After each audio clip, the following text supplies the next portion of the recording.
As my first act with this new authority, I will create a grand army of the Republic to counter the increasing threats of the separatists. That sentence lands like a clean stamp on fresh paperwork, crisp, official, comforting, the kind of line that makes a frightened galaxy feel organized again, like someone finally grabbed the wheel. And that is exactly why it works. Because the Grand Army of the Republic is not just an army, it is a promise.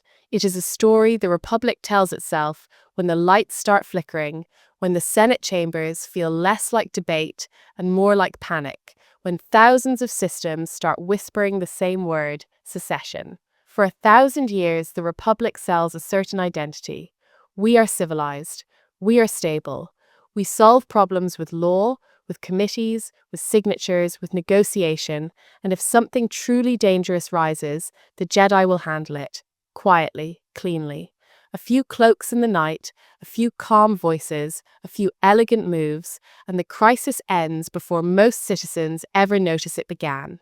But then the galaxy starts to change, and it changes fast. Whole worlds begin sliding away from Coruscant. Corporations and star systems gather under a new banner, the Confederacy of Independent Systems, and they do not just threaten to leave, they threaten to fight. And suddenly the Republic is staring at a truth it has avoided for generations. It does not have a real standing army, not one that can match a modern war. The Jedi are peacekeepers, not a military machine, and the Senate is an arena built for stalling, not for survival. So the Republic reaches for something it never wanted to admit it would need. A manufactured answer.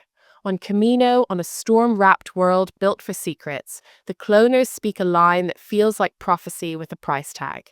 200,000 units are ready, with 1 million more well on the way.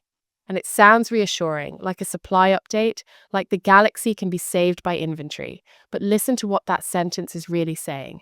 It is saying the Republic can summon an army the way a corporation ships a product, and an army like that does not appear unless someone planned for a war long before the public was allowed to name it.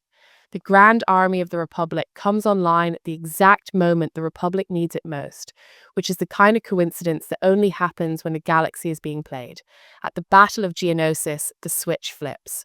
Hundreds of thousands of clone troopers deploy, grown from one genetic template, the bounty hunter Jango Fett, engineered for the same face, the same baseline instincts, the same obedience, the same efficiency. The Separatists have their droid army, cold and countless, and the Republic answers with soldiers who are alive, who bleed, who breathe, who can be inspired, who can be praised, who can be mourned.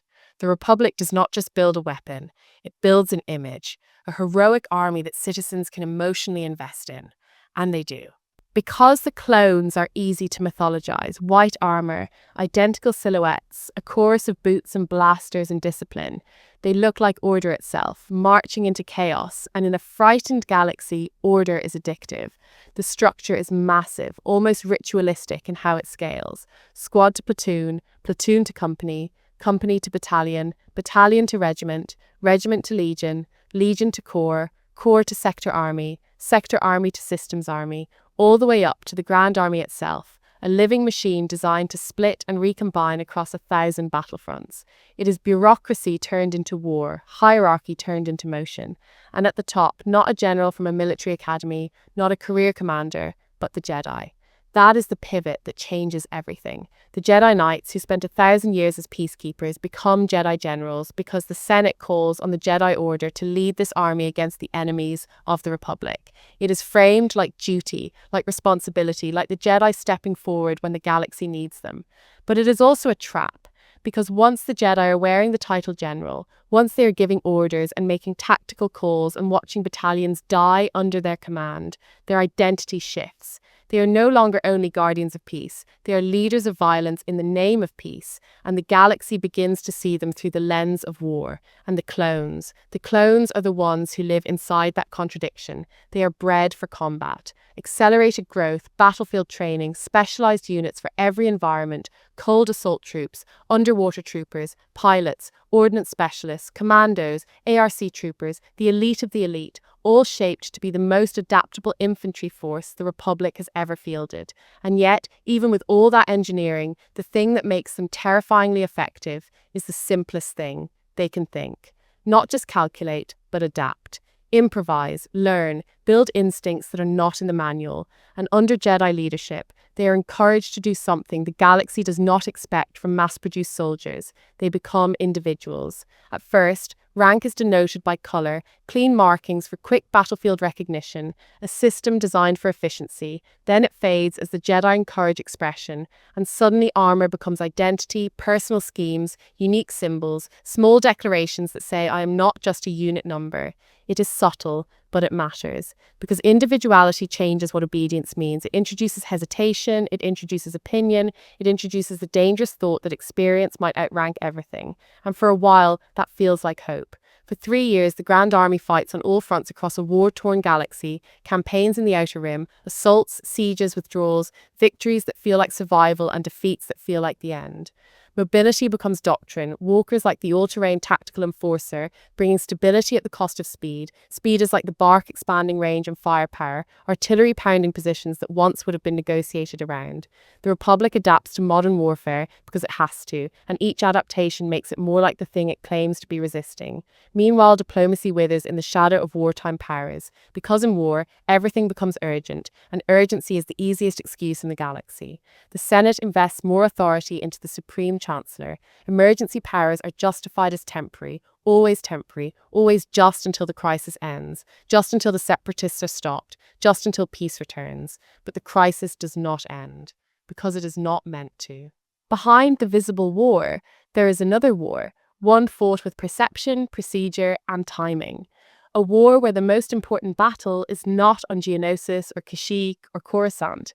It is in the way the Republic reshapes itself to accept a permanent state of emergency, and in the way the Jedi are pulled out of the role that made them trusted. And then comes the real reveal, the moment where the whole structure snaps into focus, the moment where the sentence about building a grand army stops sounding like protection and starts sounding like a confession. Palpatine is Darth Sidious. The leader of the Senate is the Sith Lord behind the war, deceiving both sides, orchestrating the pressure that forces the Republic to surrender its own checks and balances, turning fear into permission. When the Jedi Council moves to arrest him, they fail, and that failure is used as proof that the Jedi are not guardians but threats, proof that they are traitors.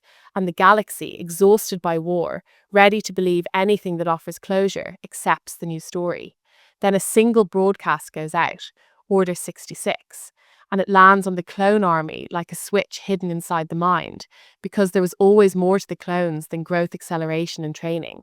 Early in development, each clone receives an inorganic biochip, an inhibitor, officially a safeguard, officially a tool to ensure docility, officially a way to prevent rogue Jedi. And officially is doing a lot of work in that sentence, because the real purpose is simpler, colder, and far more final. It is there to make the clones kill the Jedi. No speeches, no debate, no moral struggle that changes the outcome. The clones are conditioned to believe the Jedi are traitors that must be executed. And across the galaxy, in forests and deserts and starports and command bridges, Jedi die at the hands of soldiers who fought beside them yesterday. Inside the Jedi Temple, the betrayal becomes a massacre, and the Grand Army, the same symbol that promised safety, becomes the blade that ends an era. When Palpatine declares himself Emperor, the transformation completes. The Grand Army of the Republic is absorbed by the New Order and reorganized into the Imperial Army. The remaining clone troopers become the first generation of stormtroopers, the iconic white armor continuing forward, but now it stands for something else. Not the Republic, not democracy, not the idea of unity, but the enforcement arm of a Sith dictatorship with a clean uniform. And even then, the clones do not get to be the future for long. Because clones are expensive, because mass-produced loyalty is cost-prohibitive when you can conscript real citizens, when you can make the public participate in the machine that controls them. Because clones age fast, their skills deteriorate with accelerated aging, their bodies burn through time at double speed, and the Empire prefers soldiers who can be replaced endlessly, who can be recruited from every conquered world, who swear loyalty not to a republic, but to an empire. So Camino is discarded, production contracts are terminated early in the reign, and the clone army begins to fade, decommissioned, reassigned, replaced by conscripts, replaced by the kind of ordinary human machinery that makes tyranny cheaper and more sustainable. And somewhere in the middle of that fade is the quiet horror, the part the propaganda never wants you to linger on. Many clones feel bitter and horrified at what they did during Order 66, even though it was out of their control, because individuality was encouraged, just enough to make them feel like people, just enough to create loyalty that could be exploited, just enough to make the betrayal hurt not only the Jedi but the soldiers who carried it out. That is the Grand Army of the Republic in its purest form. An army created to save the Republic, used to destroy the Jedi, then reshaped to build the Empire, then abandoned when it becomes inconvenient. It begins as a promise of protection and ends as proof that the system was never in control of its own power. And the legacy lingers. Years later, even after the Battle of Yavin, only a few Camino-produced clones are still in service. Later still, the very idea of a clone army is referenced like a benchmark, an insult, a reminder that there was once a military machine built with terrifying competence. In the era of the First Order, the phrase clone army still carries weight in military circles, because everyone remembers what happens when an army is created in secret, delivered in bulk, and pointed at a target with a single command. The Republic thought it was buying security. What it really bought was a weapon that came with a hidden trigger, and the bill for that purchase was paid in blood, in trust, in the end of 1,000 years of identity, and in the birth of an empire that never needed to win the war, only to inherit it. There is a temptation to talk about the Grand Army of the Republic like it is just hardware, just logistics, just the cold math of war, squads and battalions and walkers and blasters, a huge organization built to move bodies across star systems and hold territory until politicians decide what the map should look like. And yes, the hardware matters. The Grand Army fields specialists for almost every condition the galaxy can throw at a soldier. Cold assault troops built for ice worlds where breath freezes in your helmet. Scuba troopers for underwater operations where pressure and silence replace sunlight. Pilots trained for flight. Ordnance specialists trained for bomb diffusion. Commandos trained for missions that never show up in the Senate record. ARC troopers, elite by design and elite by reputation, the kind of soldiers whispered about in barracks, because everyone knows their training is different, their mission stranger, their survival rates higher. The Grand Army is built to be versatile, and it is. It has vehicles designed to keep that versatility alive on the ground. Walkers like the all-terrain tactical enforcer, 6 legs for stability, heavier firepower, a lumbering certainty that trades speed for the ability to keep moving when the terrain wants you dead. It has speeders like the Bark to give clones operational range, speed, mobility, and firepower that foot soldiers cannot dream of, because in modern war, being first to the fight is often the same thing as winning it. It has artillery to crack positions and force movement, transports to drop troops into violence on schedule, machines built by heavy engineering subsidiaries tied to the industrial power of the Republic, because war is never just fought by soldiers. It is fought by supply chains, by factories, by contracts, by the quiet alliance between government and industry that turns a crisis into an economy. But the Grand Army is not remembered only because it was efficient. It is remembered because it was human, and because it was made human on purpose. That is the twist. The separatist army is droids. Faceless, disposable, the clean fantasy of war where the enemy is metal and the dead do not matter. The Republic chooses the opposite. It chooses an army of men, grown in vats, but men all the same. Men who can be filmed in heroic light, men who can be mourned, men who can be celebrated, men who can stand as proof that the Republic is still noble because its soldiers can still die for an idea. It is a narrative weapon. And inside that narrative, the clones live a life that begins before they even have a name. They are born into an identity that is supposed to be identical, the Jango Fett template replicated over and over, and then pushed through accelerated growth so fast that the galaxy barely has time to ask whether any of this should exist at all. In roughly a decade, 200,000 are ready, and 1 million more are on the way. And the word ready is doing something dangerous because it suggests that people can be completed like products, that a soldier is something you finish. So the clones enter the war already being treated as a solution rather than a life. And then, because the war lasts, because the Jedi take command, because the clones fight in impossible places, the clones become more than their design. They develop unit culture, they develop humor, They develop attachments. They develop rituals that make surviving feel like living. Some become legends in the ranks, names carried like sparks through the army. Captain Rex of the elite 501st, a hero to the troops, proof that even in a manufactured army, individual greatness can rise. Even the way the army communicates carries that strange blend of mass production and personality. Out on the front line, there is a hologram-based feed, a broadcast that plays music, hosted by a luxury droid VJ, calling out specific units engaged in combat to inspire them, dedicating songs to troops slugging it out on distant worlds. It is entertainment as morale, propaganda as comfort, a reminder that the Republic is watching, that someone cares, that the soldier behind the visor is not alone. And that matters, because an army that believes it is seen will fight harder, and an army that fights harder becomes more valuable to whoever is pulling the strings. But behind the individuality, behind the camaraderie, behind the armor customization and the jokes and the rituals, there is still the hidden mechanism, the inhibitor chip. Every clone carries it. Quiet, inorganic, installed early, explained away as a safeguard, a behavioral modification, a way to ensure they are more docile than their genetic donor, a way to prevent aggression, a way to protect the Republic from the Jedi if the Jedi ever go rogue. On paper, it sounds like security, just another layer of control in a galaxy that fears chaos. In reality, it is a doomsday button, because the chip is retooled, shaped by Sidious and Tyrannus, built into the clone program as an invisible future, and the clones are never told, not truly. The Kaminoans are deceived. The Republic is unaware. The Jedi are blind to the things sitting inside their own army. So when Order 66 is broadcast, the effect is not persuasion, it is activation. It is a hard turn, a forced belief, a sudden certainty that the Jedi are traitors, that they must be hunted down and destroyed, that loyalty means obedience to the Chancellor above all else. And think about what that does, not just to the Jedi, but to the clones as characters in the story the Republic told itself.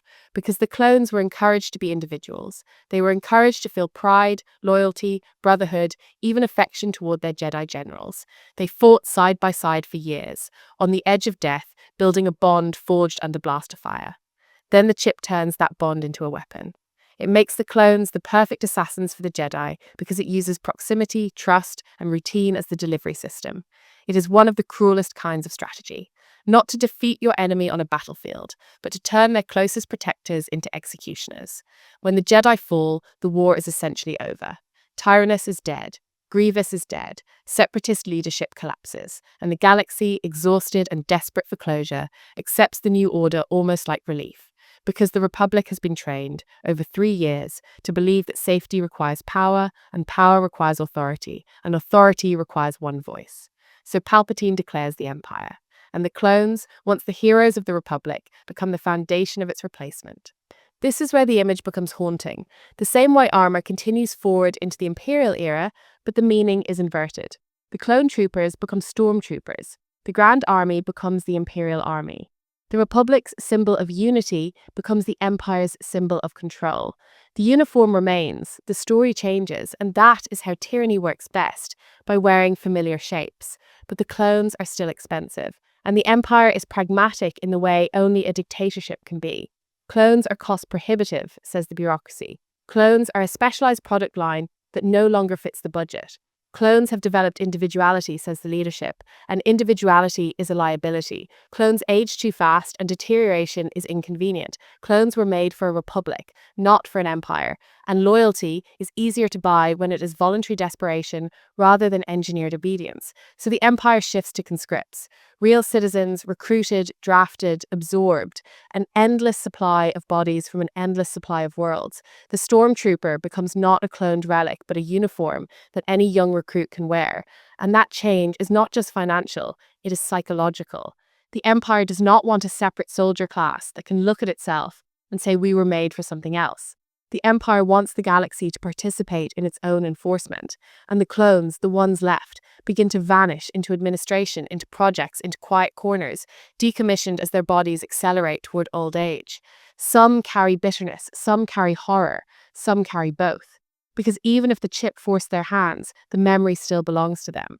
And that is why the Grand Army story does not end with the fall of the Jedi, or even with the rise of the Empire. it echoes. Years later, a handful of clones remain in service, rare, notable, spoken of as the last of a line. Others find their way into the early rebellion, their loyalty returning to what they thought it always was, the Republic, not the Empire. And later still, in new eras of conflict, military leaders still reference the Grand Army like a ghost standard, a reminder of what disciplined, purpose-built soldiers look like, and a warning about what happens when a government builds an army in secret and then pretends it is an emergency miracle. Because the Grand Army of the Republic is the perfect story circle in miniature. And the tragedy is that it was never their circle to choose. The Republic begins in a familiar world, believing itself above war. Then desire arrives, the desire to survive. Disruption hits the separatists, the droid army, the looming fracture. Dissent follows, emergency powers, militarization, the Jedi becoming generals. The cost is paid in lives, in identity, in trust. The consequence is transformation, not into a stronger republic, but into an empire. Then the return, not to normal, but to a new normal where white armor enforces fear, and the final implication lands like a cold weight. The Republic did not fall because it lacked soldiers. It fell because it accepted the idea that safety could be manufactured, that freedom could be defended by obedience, that you could hand one person the power to create an army and still call your government democratic. The Grand Army was the instrument, but the real weapon was the story the galaxy wanted to believe. And once that story was told, once it was accepted, the rest was just marching orders.